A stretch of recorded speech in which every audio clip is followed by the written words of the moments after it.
Police स्टेशनमधील video recording कायद्याने चुकीचे नाही. पोलीस वर्तनाचे फेसबुक लाईव्ह करणे चुकीचे नाही. सर्वोच्च न्यायालयाने रोख स्वरूपात 1000 रुपयांची दंडाची मागणी करणाऱ्या लेडी पोलीस कॉन्स्टेबलचे चित्रीकरण करणाऱ्या सामान्य माणसाविरुद्धचा गुन्हा रद्द केला. 27/11/2024 रोजी सर्वोच्च न्यायालयाने श्री विजय सागर अखिल भारतीय ग्राहक पंचायत यांच्या विरोधात महिला वाहतूक पोलीस कॉन्स्टेबलने दाखल केलेला FIR आणि सर्व संबंधित फौजदारी कार्यवाही रद्द केली. FIR हा IPC कलम 500, 509, 34 आणि भारतीय दंड संहितेचा आणि IT कायद्याच्या 67 नुसार केला होता. याआधी मुंबई उच्च न्यायालयाने सदरबाबत सेशन कोर्टमध्ये आरोपपत्र दाखल करण्यात आल्याचे सांगून FIR रद्द करण्यास नकार दिला होता. सुप्रीम कोर्टात वरील बाबत सखोल सुनावणी झाली आणि त्यात खालीलप्रमाणे स्पष्टीकरण केले गेले. 1. जर एखाद्या व्यक्तीने सोशल मीडिया प्लॅटफॉर्मवर व्हिडिओ किंवा काहीही पोस्ट केले की जे बेकायदेशीर नाही आणि त्यावर अज्ञात व्यक्तींनी असभ्य, अश्लील किंवा बदनामीकारक टिप्पण्या केल्या तर मूळ पोस्ट करणाऱ्या व्यक्तीला गुन्हेगारी शिक्षेस पात्र ठरवता येणार नाही. थोडक्यात केस खालीलप्रमाणे होती. श्री विजय सागर यांनी 27/11/2022 रोजी JM रोड पुणे येथे त्यांचे दुचाकी वाहन फुटपाथवर काठावर पार्क केले होते. ट्रॅफिक ड्युटीवर असलेल्या महिला ट्रॅफिक पोलीस कॉन्स्टेबलने त्यांचे वाहन शिवाजीनगर पुणे वाहतूक विभागाकडे नेले. श्री विजय सागर यांना शिवाजीनगर येथील वाहतूक विभागात पोहोचल्यावर त्यांना 785 दंड भरण्यास सांगण्यात आले, जे त्यांनी ऑनलाईन भरले. त्यानंतर त्यांना परत सांगण्यात आले की आपण कॉर्पोरेशनचा दंड ₹1000 रोख स्वरूपात भरावा. सदर रोख रक्कम भरण्यास श्री विजय सागर यांनी नकार दिला. महिला पोलीस कॉन्स्टेबलने दिलेल्या अन्यायकारक स्पष्टीकरणामुळे व्यथित होऊन श्री सागर यांनी वरिष्ठ पोलीस अधिकारी आणि लोकांच्या माहितीसाठी फेसबुक लाईव्ह सुरू केला. हा व्हिडिओ व्हायरल झाला आणि काही अज्ञात लोकांनी महिला पोलीस कॉन्स्टेबलबद्दल असभ्य आणि बदनामीकारक टिप्पण्या केल्या. अशा असभ्य टिप्पण्यांबद्दल पोलीस स्टेशनमधून माहिती मिळाल्यावर त्याच दिवशी श्री विजय सागर यांनी सदर व्हिडिओ ऑफलाईन डिलीट केला होता. तरीही लेडी ट्रॅफिक पोलीस कॉन्स्टेबलने 2 दिवसांनंतर 29/11/2022 रोजी श्री विजय सागर आणि काही अज्ञात व्यक्तींविरुद्ध FIR IPC 500, 509, RW 34 आणि IT ॲक्ट 67 दाखल केला. शिवाजीनगर पोलीस ठाण्यात FIR नंबर 183/2022 पुणे. श्री विजय सागर यांचे बाबत सविस्तर म्हणणे असे. दुपारची वेळ होती आणि मी एका हाऊसिंग सोसायटीच्या गेट शेजारी दुचाकी उभी केली होती, जे एका फुटपाथच्या बाजूस होते आणि जिथे पादचाऱ्यांना कोणताही अडथळा येत नव्हता. अचानक मला माझ्या फोनवर एक संदेश आला की माझे वाहन पोलिसांनी उचलून नेले आहे. मी आणि माझी मुलगी शिवाजीनगर येथील वाहतूक चौकीला भेट दिली तेव्हा तेथे एकही पोलीस कर्मचारी उपस्थित नव्हता आणि माझी दुचाकी पुलाखाली बंद खोलीत ठेवली होती. मला त्याच संध्याकाळी बेंगळुरूला जाण्याची फ्लाईट पकडायची होती आणि माझी मुलगी माझ्यासोबत होती. माझ्या मुलीला तिच्या 1 वर्षाच्या मुलाला स्तनपान करवायचे होते आणि म्हणून आम्हाला लवकर घरी जायचे होते. सदर महिला ट्रॅफिक पोलीस कॉन्स्टेबल चौकीत येण्यापूर्वी मी 45 मिनिटांपेक्षा जास्त वेळ वाट पाहत होतो. यावेळी मी आधीच तणावात होतो आणि लोकांना आणि वरिष्ठ पोलीस अधिकाऱ्यांना पोलिसांचा गलथानपणा दाखविण्यासाठी फेसबुक लाईव्ह करू लागलो. मी ऑनलाईन दंडाचे चलन भरले होते, पण माझी गाडी सोडण्यासाठी चौकीत उपस्थित महिला पोलीसकडे चावी नव्हती. काही वेळाने दुसरी महिला ट्रॅफिक पोलीस कॉन्स्टेबल आली आणि मला फेसबुक लाईव्हबद्दल चौकशी केली आणि नंतर मला कॉर्पोरेशनच्या दंडापोटी आणखी 1000 रुपये रोख मागितले, जे मी रोखीने भरण्यास नकार दिला. पकडण्यात आलेली सर्व वाहने पुलाखाली ठेवलेली होती. शिवाय पोलीस लोकांची वाहने देखील फुटपाथवरच उभी होती. वाहतूक पोलीस चौकीत फ्लायओव्हर ब्रिजच्या खाली बेकायदेशीरपणे बांधलेली आहे. अटकपूर्व जामीन ते सर्वोच्च न्यायालयात FIR रद्द करण्यापर्यंतचा प्रवास श्री विजय सागर यांच्या विरोधात कायद्याचा दुरुपयोग करण्याचा पोलिसांचा हेतू असल्याचे उघड झाल्याने सत्र न्यायालय पुणे येथून अटकपूर्व जामीन मंजूर करण्यात आला. ॲडव्होकेट श्री सत्या मुळे यांनी नंतर FIR रद्द करण्यासाठी मुंबई उच्च न्यायालयात याचिका दाखल केली, तरीही खालील कोर्टात आरोपपत्र दाखल केले नव्हते. ही बाब मुंबई उच्च न्यायालयाच्या निदर्शनास ॲडव्होकेट सत्या मुळे यांनी आणून दिल्यावर 1 वर्षाने पोलिसांनी आरोपपत्र दाखल केले. त्यानंतर आरोपपत्र दाखल करण्यात आल्याचे कारण देऊन उच्च न्यायालयाने याचिका फेटाळली. वास्तविक सदर याचिकेवर सुमारे 1 वर्षभर युक्तिवाद करण्यात आला होता. त्यानंतर सर्वोच्च न्यायालयात विशेष लीव याचिका दाखल करण्यात आली आणि ॲडव्होकेट सत्या मुळे यांनी असा युक्तिवाद केला की कलम 19(1) अ अंतर्गत हमी दिलेल्या भाषण आणि अभिव्यक्ती स्वातंत्र्यामध्ये सोशल मीडिया प्लॅटफॉर्मवर कायदेशीर काहीही पोस्ट करणे समाविष्ट आहे आणि यावर काही लोकांनी उक्त पोस्टवर असभ्य, अश्लील किंवा बदनामीकारक टिप्पण्या केल्या तर त्या व्यक्तीवर कारवाई केली जाईल, परंतु मूळ पोस्ट केली असेल त्याला फौजदारी कायद्यानुसार जबाबदार धरता येणार नाही. ॲडव्होकेट सत्या मुळे यांनी सुप्रीम कोर्टासमोर असा युक्तिवाद केला की पोलिसांची कारवाई सूडबुद्धीच्या वृत्तीतून झाली आहे. वाहतूक पोलीस यांना नियमबाह्य पद्धतीने महापालिकेचा दंड वसूल करण्याचा कोणताही वैधानिक अधिकार नाही. महाराष्ट्र महानगरपालिका कायद्यात तशी तरतूद नाही. त्यामुळे महिला कॉन्स्टेबलचे 1000 रुपये रोख मागण्याचे कृत्य बेकायदेशीर होते. सुप्रीम कोर्टाने श्री विजय सागर यांच्यावरील FIR आणि सर्व फौजदारी कारवाई रद्द केली. श्री विजय सागर यांनी गेल्या 33 वर्षापासून ग्राहक हक्कांच्या संरक्षणासाठी अखिल भारतीय ग्राहक पंचायतचे काम केले आणि ते एक प्रामाणिक माणूस आहेत आणि भ्रष्टाचार किंवा बेकायदेशीर विषय सहन करत नाहीत. सर्वोच्च न्यायालयाने आपल्या आदेशात म्हटले आहे की सध्या आमचे असे मत आहे की जर सध्याच्या फौजदारी कारवाईला याचिकाकर्त्यांविरुद्ध पुढे चालवण्याची परवानगी दिली गेली तर ते कायद्याच्या प्रक्रियेचा दुरुपयोग करण्याशिवाय दुसरे काहीही नाही आणि हे योग्य प्रकरण आहे जेथे उच्च न्यायालयाने त्याच्या अंगभूत अधिकारांचा वापर करून याचिकाकर्त्यावरील फौजदारी कारवाई रद्द केली पाहिजे होती. सोशल मीडियावर प्लॅटफॉर्मवर कोणीही काही टिप्पणी करू शकत नाही.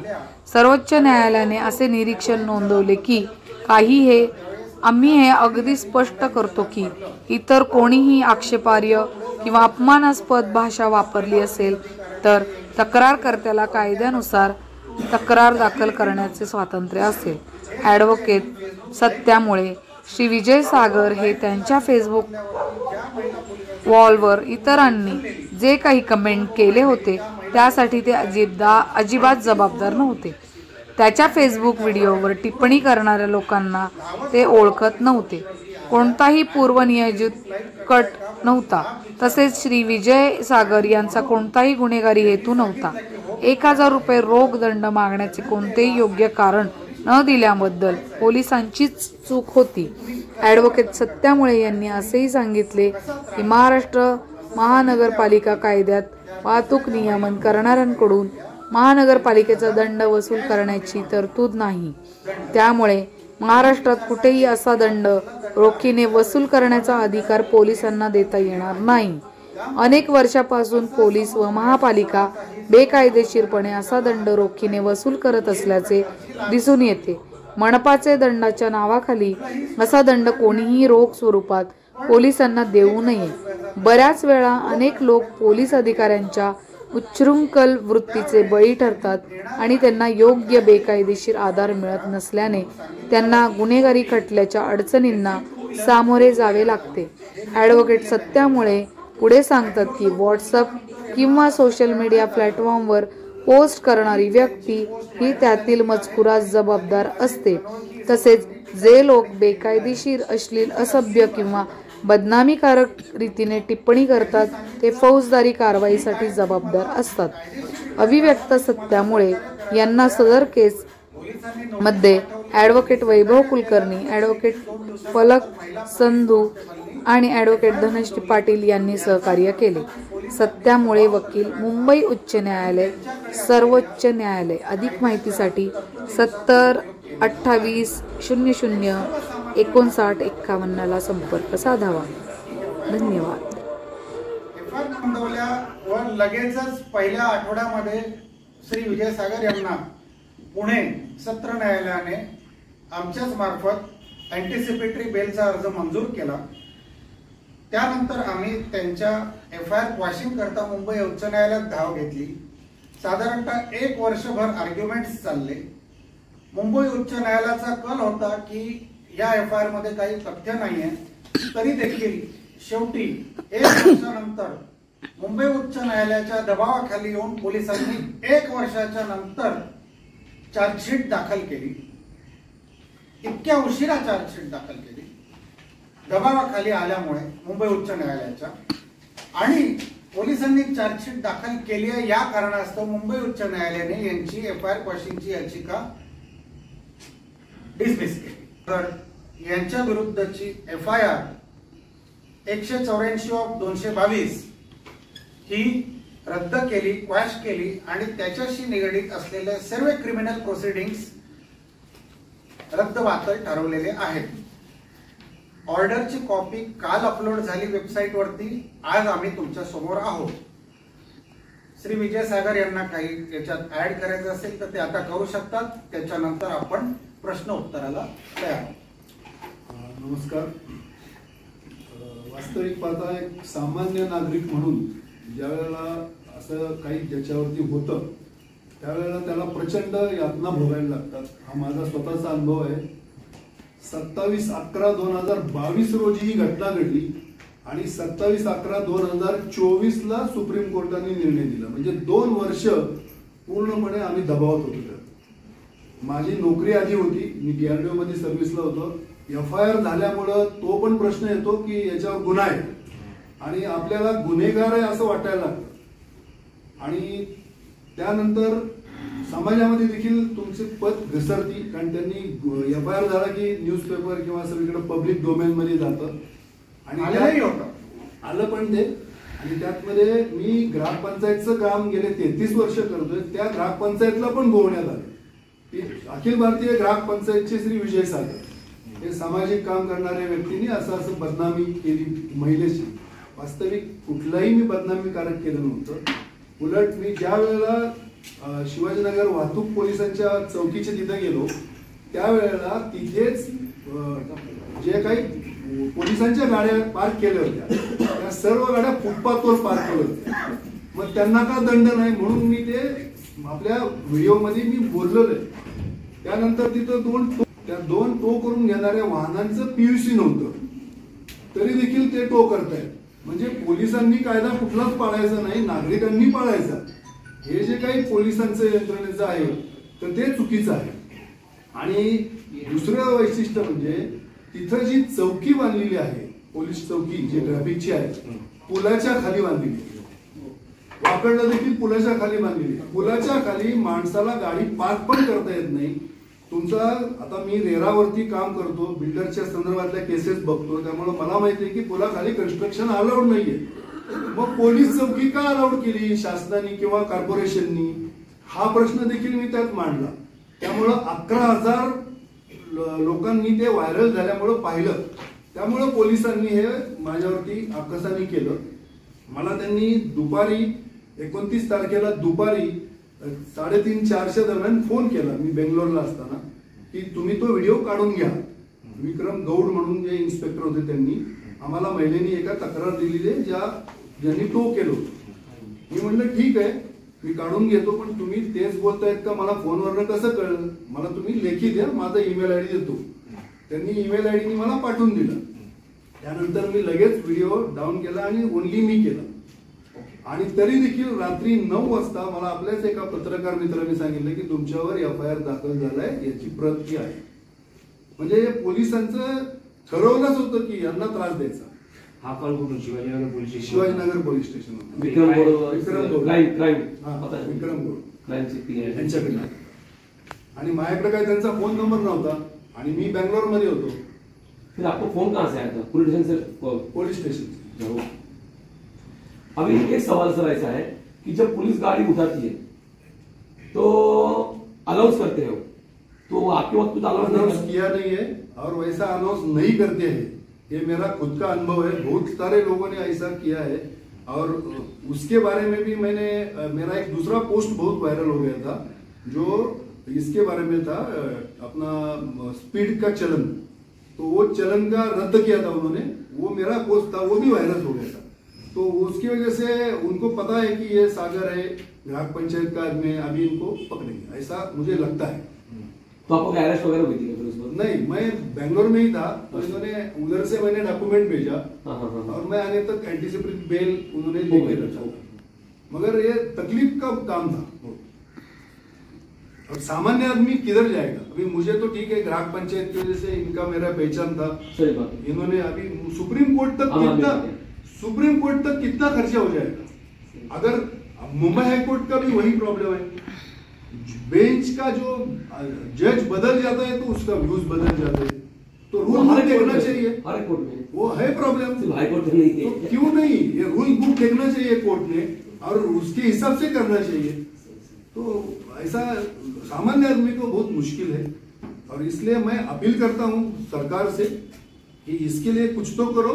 सामान्य आदमी को न्याय मिलना चाहिए, उसको डर नहीं लगना चाहिए पुलिस का. मगर लोगों को डर पैदा कर रही है, ये गलत है.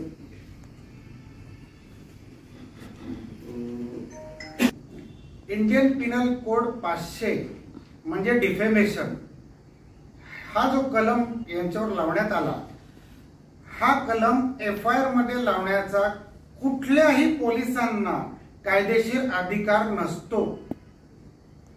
CRPC मध्ये असं नमूद केलेलं आहे की कलम 500 अंतर्गत डिफेमेशनचा गुन्हा नोंदवायचा असेल तर ज्युडिशियल मॅजिस्ट्रेट कडे प्रायव्हेट तक्रार करावी लागते. पोलिसांना अधिकार नाही आहे. CRPC 199 मध्ये याची तरतूद स्पष्टपणे दिलेली आहे आणि हे जे मी बोलत आहे हे सर्वोच्च न्यायालयाने त्यांच्या ऑर्डरमध्ये देखील नमूद केलेलं आहे. त्यामुळे याच्यातून स्पष्ट होतं की ही जी FIR आहे ही सूडबुद्धीने विचार न करता पोलिसांनी फाईल केलेली आहे आणि क्षुल्लक कारणाकरता सर्वसामान्य जनतेतील एका व्यक्तीला हॅरॅस करण्याकरता केलेली आहे. तर का तर त्यांनी 1000 रुपये कॅश मध्ये मागितले, हे व्हिडिओवरती कॅप्चर करून ते व्हायरल झालं. त्यांना असं वाटलं की पोलिसांची याच्यातून प्रतिमा वाईट झालेली आहे. पण सत्य दाखवणं, सत्य बोलणं, सत्य पाहणं आपल्या देशात सध्या तरी गुन्हा नाही आणि अभिव्यक्ती स्वातंत्र्य अंतर्गत तर अशा प्रकारचा आपल्याला अधिकार आहे की आपण रेकॉर्डिंग करून दाखवू शकतो. अच्छा, अभी एक सवाल है. हम प्रोसिक्यूशन इनिशिएट करने की ऑर्डर बना सकते हैं लेकिन एंड में सुप्रीम कोर्ट में दया दिखाते हुए उस पुलिस अधिकारी के ऊपर कोई ऑर्डर नहीं बनाया. अच्छा, लेकिन 90 डेज के अंदर जो FIR का लॉ है वो एक्चुअली अगर वो 1 साल लगता है उसके लिए FIR बनाने के लिए, तो is actually content of law. Yes. तो उसके खिलाफ सुप्रीम कोर्ट ने एक्चुअली वो तो एक्चुअली ना कृत्यामध्ये जे पोलीस अधिकारी सामील होते आणि ज्या व्यक्ती सामील होत्या त्यांच्या विरुद्ध योग्य ती कायदेशीर कारवाई आम्ही करणार. और नुकसान भरपाई कुछ मांगा है आपने? अभी मांगेंगे ना. मांगेंगे. अभी तो ये FIR स्क्वैश के लिए गए थे. कल ऑर्डर है. आपको ये मिले इसलिए ठीक है, नहीं तो दूसरा पैसा तो फिर तो उसके हाल खराब. मुश्किल है. उसको तो जेल में भी सड़ा सकते थे. आराम से. ऑपोजिशन पार्टी म्हणजे ट्रॅफिकचे जे कर्मचारी ज्यांनी इनिशियल हॅरेसमेंट स्टार्ट केली आणि नंतरून जे पोलीस स्टेशन जे होते ज्यांनी गुन्हा दाखल केला त्यांना तुम्ही पार्टी करणार? त्यांना पार्टी करणार आणि अजून त्यांच्यामध्ये काही समाजकंटक असतात ज्यांना आम्ही समाजकंटक म्हणतो, म्हणजे जे टो करून घेऊन जाणारे व्हेकल असतात आणि त्यांची जी मुलं जी गुंड प्रवृत्तीची असतात त्यांना देखील करणार. बरोबर.